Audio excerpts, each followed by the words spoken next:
Uh, Yeah, no problem. so let's talk, man. You got Johnny Hawkins, nothing more. The last time I saw you in person, you may remember this. You played a show at the Rialto Theater in Tucson, and before that, you played a Yeah. little acoustic thing on our streetcar, and we Oh played yeah, together. yeah. Remember that? Yeah, I do. I'm glad you brought that up because sometimes, things just kind of blur together when you're playing so many different places every day. But that's a definitely a standout memory. We've never done that before. Probably not since, right? Yeah, or since, yeah. I was gonna say it's probably a different age now where I don't even know if we would do something like that, or if you would at this point, in the stage of the game. Because a lot of people crowded together with you playing, and which was phenomenal, by the way.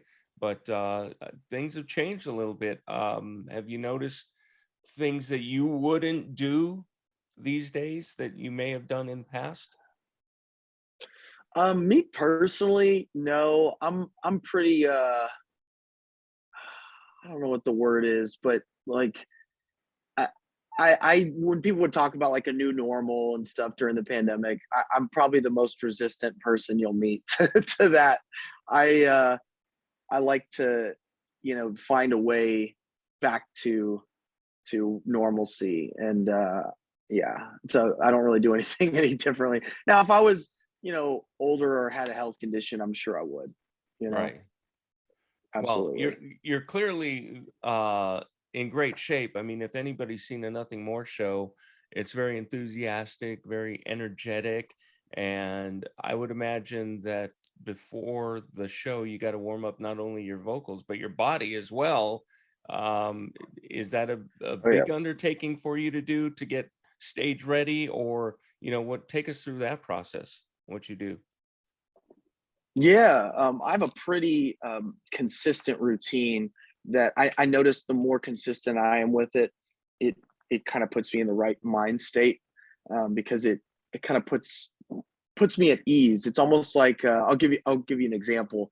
There's a guy on our album that you hear the talking voice in a lot of our interludes. It's a modern philosopher named Alan Watts, and he was the one who enlightened me through one of his lectures about uh, basically these Buddhist monks that would light incense. And I never understood what the meaning of the incense was. I just thought it was a nice tradition or whatever, but they actually used it as a tool to associate their mind state with the smell, because smell is one of our most, primitive what do you say, it's a very memory connected sense compared to the other senses. So when they get into a quote unquote zen state of mind or enlightened place, they would light the incense, and so they would form this association, kind of like Pavlov's dogs with the ringing of the bell. Mhm. And in the same way, I kind of took a note out of that lesson and tried to apply it to my own routine. And just the more I, like I said, I build that consistency of what I do before the show, the more I get into a consistent, like, good state of mind. And so I like to have like a 2 hour block before. A super important part of my routine is a 30-minute to an hour power nap, because with travel and just all the things that we have to do to get there and get prepared, it takes a lot out of you. So to have that rejuvenation before is a huge part of it. And if I, for example, sleep over an hour, that will mess me up because then your body goes into that deeper cycle of Uh, REM sleep. So you always have to keep it under an hour, ideally 45 minutes. And then I get my yoga mat out. I start doing stretches and I'm humming, kind of doing the voice warm up at the same time. And then sometimes I do isometric holds to kind of get prime my body without exhausting it. It kind of charges it up. I'll do that, and then I start painting myself with different types of paint, and that kind of gets me in the right mind state while I'm warming up my voice. And then before we all are backstage, we all put our fists in the middle, and we do a little chant right before we go on, and that's pretty much it, man. Also a shot of whiskey, and a shot of 5 Hour Energy. Those two things together, because the whiskey really does like burn off some of the phlegm on my throat, Hmm. and of course, just that little bit of alcohol kind of just allows me to relax a little bit. And the 5 Hour Energy, of course, just a little boost of caffeine. It's always nice. Man, that is quite the routine, and I imagined it would be something like that, but that's even more than I even thought. So wow, kudos to you for keeping that up and just doing that. That's pretty amazing. So you guys are on the road right now. Just played Aftershock. How'd that show go? That was amazing. We almost didn't get there in time because our semi truck hit a bear. Like no joke, like hit a freaking bear, man. Wow. We all got a text. I guess technically we were all there, but our equipment was not there, which is Mm. we kind of need that. And we got a text saying, yeah, truck driver hit a bear, and he's going to get there an hour before we play. And so, kudos to our crew. I mean, they have been absolute, troopers on this tour, and they just busted it and got everything up and ready. We didn't have our banner up, and there were some things missing because we just didn't have the time. But we played, so we did the main thing, and I'm so glad we did because the crowd was huge Wow. and absolutely going nuts, and crowd surfers and pits, and it was just insane. That would have been a bummer to miss that show for sure. I know. And did that throw you off your routine, going back to how you warm up and everything? Is this even going to happen? You know?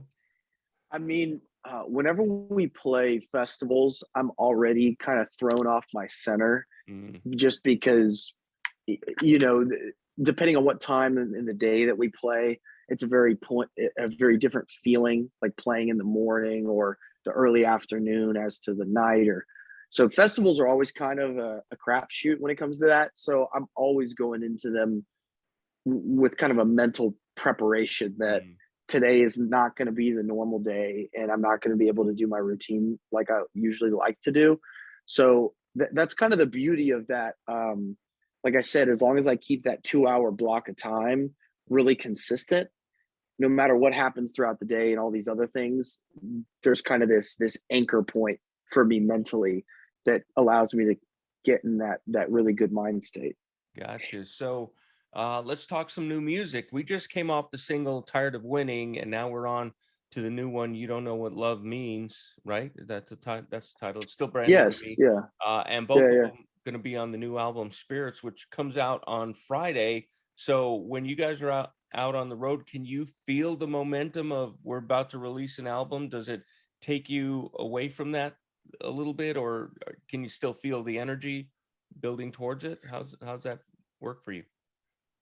Um, yeah, I mean, it's a little like there are moments where I don't know what to focus on sometimes because, like you said, there's still a song at radio, and then there's another single out that we're trying to push, but then our other single's about to come out now because the album's dropping, and then there's going to be a focus on some of our favorite songs that haven't even been released yet.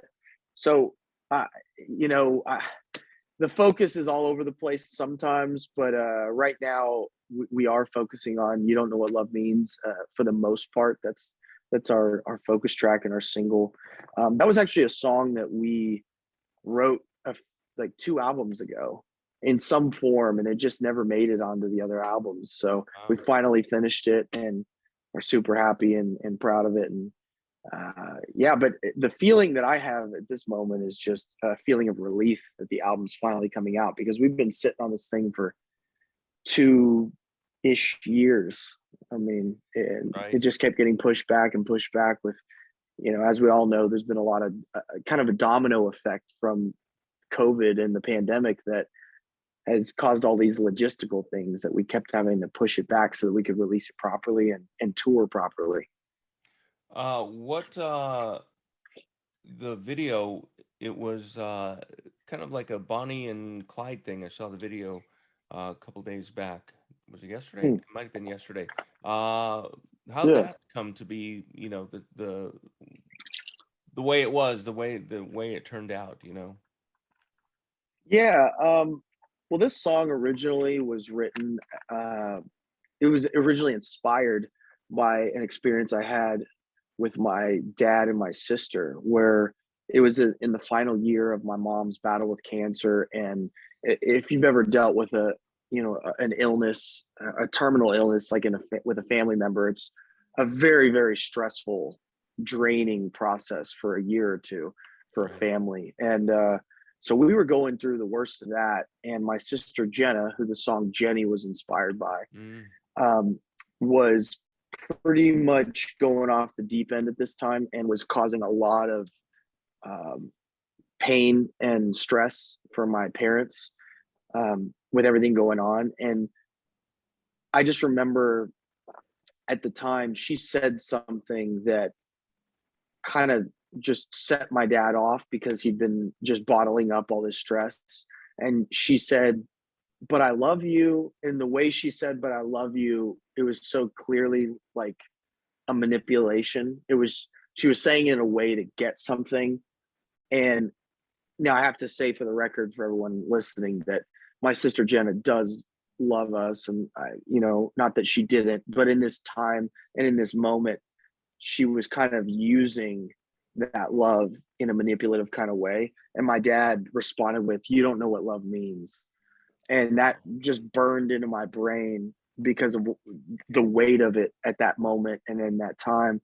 And so it inspired this idea of this song. And over the coming years, the song kind of evolved from this experience I had with my sister and my dad to experiences I had in romantic relationships where there was these toxic cycles and these patterns that many of us find ourselves in with another person, where you both bring kind of these garbage attributes in ourselves to the table. And when you mix those things together, it's kind of this question of how do your demons play together? Do they get along, or do they just form like a toxic pattern that seems to just suck you in and drag you down? And it's been in navigating that and learning through that, that a lot of the lyrics in this song came to be. That's a lot to take in. Certainly looking forward to the album that comes out on Friday, Spirits. Excited for you to get some new music out there. Hopefully you make it to Tucson once again. We won't put you on a streetcar, don't worry. We won't do that. But uh, I but don't mind. That was hopefully fun. hopefully you make it through Arizona sometime soon. A pleasure speaking with you. I know you got things to do, and we will certainly catch up soon, Johnny. Thanks for taking the time.